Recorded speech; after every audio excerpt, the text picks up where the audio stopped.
Et Monsieur Jean Lassalle, au nom du groupe Liberté et Territoires. Merci Madame la Présidente, Monsieur le Ministre.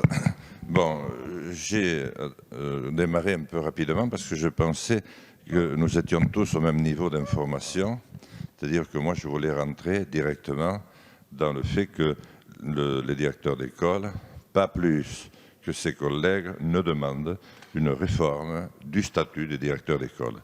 Cette loi, effectivement, a été déjà présentée. Au mois de septembre, elle a été retirée. Elle est maintenant reprise.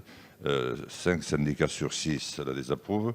Le fameux mouvement des stylos rouges, né après les Gilets jaunes, c'est un petit peu le même état d'esprit, sont absolument opposés. Ils estiment qu'ils n'ont pas besoin d'un chef d'établissement, qui est une autorité supérieure, et aucun moyen nouveau de pouvoir mettre en place tout ce qui lui aura été confié. Les enseignants me disent, mais peut-être ne vois-je pas les bons, ils me disent qu'ils sont accablés de travail administratif, sans compter les parents d'élèves, sans compter l'éducation des enfants qu'ils doivent souvent prendre en compte.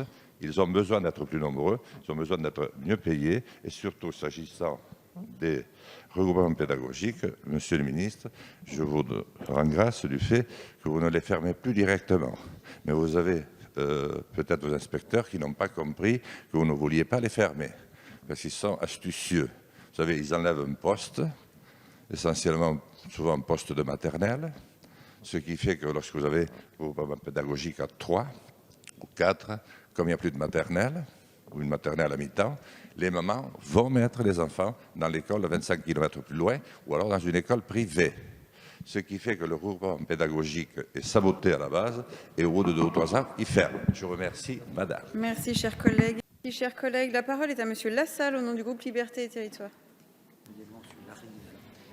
Merci infiniment, Madame la Présidente. Monsieur le Ministre, figurez-vous que dans mon dernier ouvrage, Aurore au crépuscule, j'ai parlé de vous. Jean-Michel Blanquer, je vous ai consacré une page, peut-être 2. Voilà, cherchez midi. Alors ensuite, je voulais vous dire, Monsieur le Ministre, ce que j'ai commencé tout à l'heure, c'est que nos écoles n'ont absolument pas besoin de directeurs, managers, référents. Absolument pas. Comme l'a dit mon excellent collègue Reis, l'inspection d'académie, elle a ce qu'il faut. Peut-être pas tout ce qu'il faut, mais il y a quand même le directeur départemental de l'école publique. Avant, c'était un inspecteur, on s'y est retrouvé. Ensuite, il y a l'inspecteur d'arrondissement. Et puis, ma foi, ils font ce qu'ils peuvent. Ils ferment plus souvent des écoles qu'ils n'en ouvrent. Bien. Alors ensuite, la question s'est posée de savoir ce qu'était l'aide administrative. Alors, si elle est humaine, il est évident que, bien sûr, les maires se doivent de l'apporter, que les conseillers municipaux, qui se dévouent, comme vous le savez, ils se mettent en 4. Mais l'aide matérielle, mais ça fait des années que les communes payent. Chaque fois que nous prenons une décision ici, on est sûr et certain que c'est la commune qui va payer, ou le département. Alors là, vous savez, j'ai eu la chance d'administrer une commune pendant 43 ans. Je peux vous dire qu'on a senti passer la douleur. Alors, vous parliez de 1982 et de la décentralisation. La décentralisation, avec le recul, il y a du bon et du mauvais. Mais une chose est certaine, c'est depuis cette époque-là que chaque ministre s'est senti obligé de faire une loi. Chaque ministre, même M. François Bayrou, chacun sa loi. Est-ce que vous considérez que depuis Jules Ferry et Grévy... Attends, madame, juste je finis ça. Le temps est écoulé. Oui. Est-ce que vous pensez que le niveau scolaire français s'est amélioré? Je poursuis la prochaine fois. Monsieur Lassalle, au nom du groupe Liberté et Territoires. Merci, Madame la Présidente. Monsieur le Ministre, j'ai vu que vous allez vite. Ah, mais on peut me contrôler là. Vous allez vite quand même. Voilà. Moi, je voudrais suggérer à Monsieur le Ministre, parce qu'il en a largement les moyens, les capacités, et que lui connaît l'école, de lui suggérer de laisser tomber un petit peu toutes ces réformettes qui ne réforment pas grand-chose, et puis qui je le dis très sincèrement, font beaucoup de mal à nos enseignants. Nos enseignants n'en peuvent plus. Ils sont obligés de jouer tous les rôles, y compris ceux de parents d'élèves de plus en plus souvent, hélas. Et je crois qu'ils auraient plutôt besoin d'être boostés, de se sentir reconnus par cette République, par la République, toutes les républiques, la République qui leur doit tant. Si on pouvait commencer à reprendre à lire, compter et calculer, ce serait déjà pas mal. J'apprendrai aussi quelques langues, 2 ou 3 langues, dès le plus jeune âge. Moi, j'en ai appris 3. Je fais français 3e langue. Pas terrible, mais à cet âge-là, le cerveau d'un enfant est une éponge. Il assimile tout. Et peut-être même à se servir d'Internet.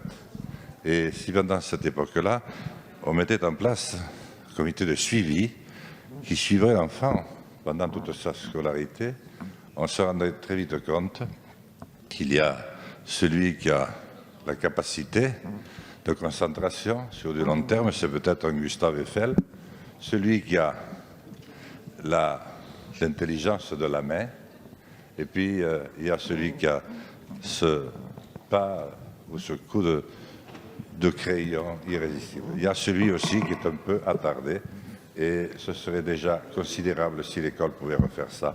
Je vous remercie, Merci, Madame la Présidente. Lassalle. Sur l'article 7, Monsieur Jean Lassalle, au nom du groupe Liberté et Territoires.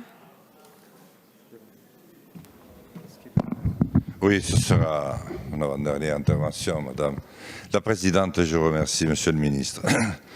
Encore une occasion de perdu avec le président le plus jeune de notre histoire, qui semblait avoir compris là où la France avait mal, là où la France devait être soignée en priorité, avec certainement un des ministres de l'Éducation nationale les plus brillants, en votre personne, Monsieur le Ministre. Eh bien, nous sommes encore passés une fois de plus à côté. J'espère que ce ne sera pas une fois de trop. Quel souffle y a-t-il dans cette loi? Qui est capable de dire que cette loi va sublimer notre grand et beau pays, qu'elle va lui redonner le goût de la langue française, de la francophonie, et revenir à ce caractère universaliste qui nous fut reconnu un jour par le monde entier, parce que nous avions précisément déclaré le peuple souverain et la déclaration des droits de l'homme, liberté, égalité, fraternité, laïcité. Où est ce souffle qui relança une France détruite en 70, guerre plus vivante en 18, moribonde en 45? Eh bien, je pense qu'il faudra attendre encore un petit peu, hélas. Et les enseignants sont les premiers à s'en plaindre, au même titre que ceux qui doivent tout à l'école de la République de France. La parole est à Monsieur Jean Lassalle, au nom du groupe Liberté et Territoires. Merci, Madame la Présidente, Monsieur le Ministre. Bon, le texte arrive à sa fin, mais les classes continuent de fermer, les RPI aussi, sur beaucoup de territoires. Qu'en est-il des langues régionales? On aurait pu en parler éventuellement un mot. Ça aurait été aussi important que les surintendants que nous avons autoproclamés. Que sont devenus les emplois aidés qui nous étaient si utiles et qui avaient été à peu près la seule disposition favorable prise par l'équipe à Hollande, disparus?